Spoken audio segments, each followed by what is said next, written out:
Calling what's happening in South Africa a genocide is like saying the iceberg committed a hate crime against the Titanic. This is Theocracy Watch.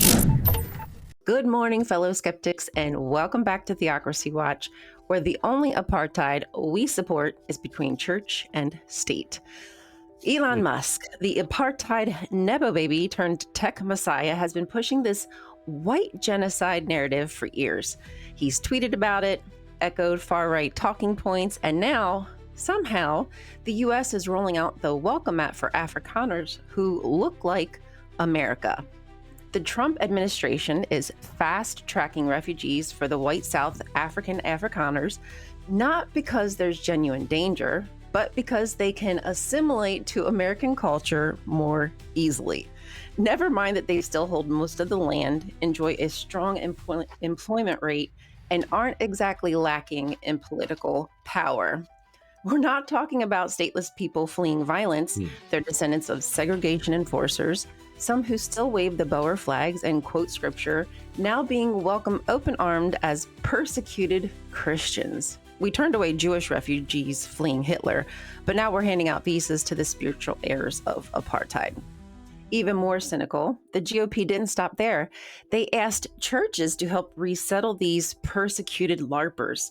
The Episcopal Church surprisingly did the right thing, and rather than giving this whitewashed immigration scheme, they pulled out of the federal resettlement program entirely. So bravo to them. Bishop Sean Rowe decided they won't help resettle Afrikaners while Black and brown immigrants rot in cages. Doing so would betray the very gospel the nationalists love to weaponize. The same people who call asylum invaders suddenly turn into missionaries when the refugee looks like their Fox News anchor. Thankfully, Thankfully, the Episcopal Church wouldn't play cosplayer and selective salvation. Thank goodness for that, for setting an example. Really? Gotcha. Cool. Yes. Cool on them. Yes. The reason these Afrikaners qualify is because they're white, they're Christian, they speak English, they resemble the individuals writing the policies. Meanwhile, asylum seekers from Haiti, Sudan, Gaza, Venezuela are labeled as security threats. They're accused of bringing crime, disease, or chaos because assimilation means disappearing into whiteness. Even the Episcopal Church did the right thing.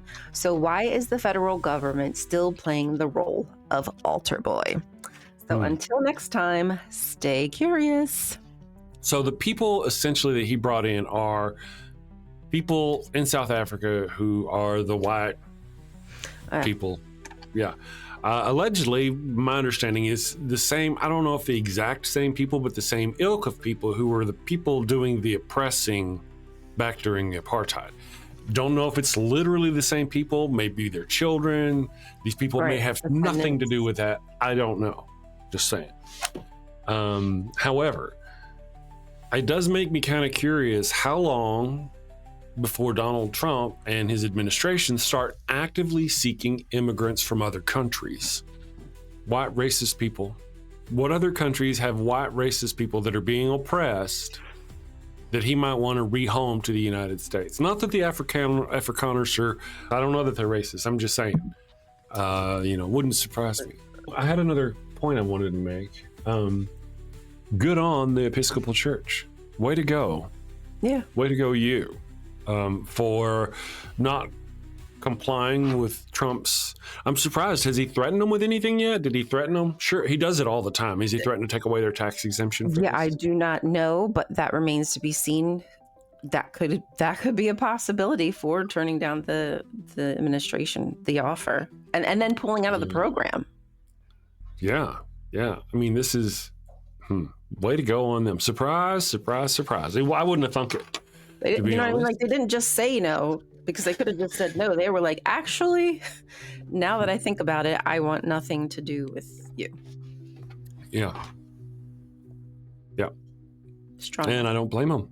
I'm surprised. I am surprised. Me too, but that's why I felt like I needed to mention them, because I was like, when you do the right thing, you deserve some kind of credit.